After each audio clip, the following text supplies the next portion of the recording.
So we open the first weekend after Labor Day weekend in September.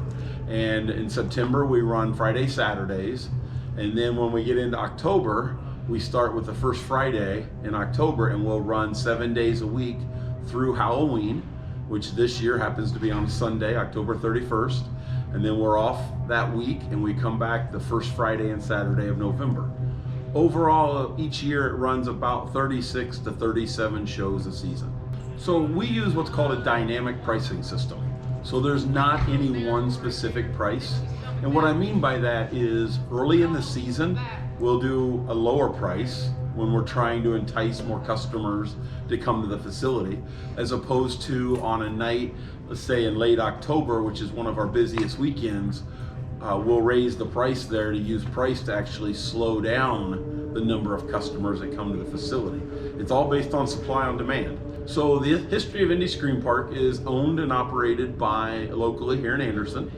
The owner originally lived here, was born and raised, started out with a fun project that he wanted to give it a try, used volunteers, used Boy Scouts, Cub Scouts, other civic organizations to help with trash and serving drinks in a little midway, and got friends of his to dress up in costume to create the first haunted park.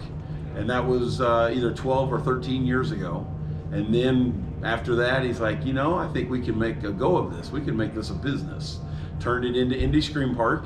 At that time, we had 3 haunts, and then now it's morphed into 5 haunts plus the Zombie Paintball Assault, which is a 6th attraction now. And also this year in 2021, we completely redid the Midway. So all of the metal shipping containers that are around here are all brand new, with seating, with fans, because as you know, when we open in September, it's still very hot. And by the time we close the end of October, 1st of November, it'll be pretty chilly. So we want the guests to be as comfortable as they can be in our Midway. On a slower night, on a Sunday through, say, Wednesday night, I have fewer staff in here because our guest numbers are going to be fewer. A night like tonight, I got out here at 3 o'clock this afternoon, but I literally spent the entire afternoon on the phone talking to my managers to find out what was their staffing going to look like, how many call-offs have they had, what do they need, what supplies do they need for tonight. So on a day-to-day basis, for the most part, between 3, 4, 5 o'clock in the afternoon, the managers start arriving for their job. The team members or the actors and all of the staff that it takes to run Indy Scream Park start coming in about 5:30, 6 o'clock, and then we open the gates to the customers at 6:45. In the red building, which is the large indoor facility that we have here, we have 3 haunts in there.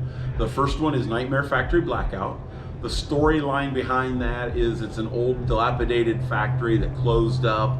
The insects and the rodents have taken over. They've just lived off of the chemicals and the sludge in there, and these insects and rodents are just huge. They've taken over the factory. The second attraction is Kilgore's 3D Circus. The storyline behind that is this traveling circus, wherever they go, when they leave your community, they leave bodies and blood back where the circus was. That's our 3D haunt. So you actually wear 3D glasses, everything in there, the painting murals on the wall, everything looks like it's coming out at you. The third attraction indoors is Mutations. That is a laboratory facility that originally was doing genetic testing on humans. Things went terribly wrong, the humans died, they filed bankruptcy. The company reopened doing genetic testing on insects. And you'll find insects in there that are just huge, these big ants and other roaches and things that are massive inside that'll come out to try to get you. So those are the 3 indoors. Then behind me, actually, we have Zombieland, which is our version of The Walking Dead. It's a little city area that the zombies have taken over, the gas station, and the cars are all wrecked, and like an apocalypse has gone through there. The last one that we have outdoors is Backwoods. That's our longest running haunt here at this facility. Regularly every year comes in #1. Once you get to the beginning of Backwoods, which is about a 1/4 mile hike to get back to it, then the actual attraction itself is a 1/4 mile. So a quarter mile back, quarter mile through the haunt, quarter mile back out. You've just walked 3/4 of a mile to get to that haunt. Those are the 5 main attractions. In the midway where we're at right now, we have actors that will interact with the customers. They'll try to scare you. They'll take their pictures with you. They'll have fun with you. Depends. There's clowns. There's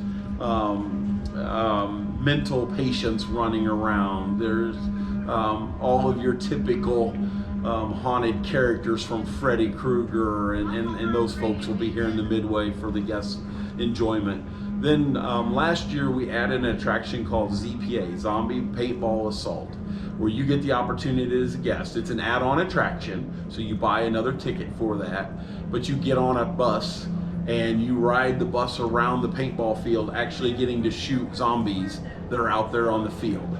So that's the add-on attraction, but that's a little bit about each of the haunts that we have here at Indy Screen Park. We here at Indy Screen Park, we have around 150 actors. We make up those actors in under 2 hours every single night.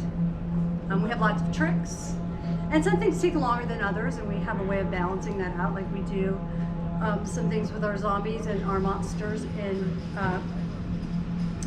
Mutations, where we do a latex thing. So we do the latex part that has to dry, and then we send them out to dry while we do other people in that house. We do it house by house so that everybody's ready to go in at the same time. I have 13 people on staff. I don't have all 13 every night. I average between 8 or 9 every evening. That's one of the ways we get through. And it's kind of good because we all have a little bit different interpretation, so not everybody looks the same. That's part of the joy of it. They're between 140 and 150.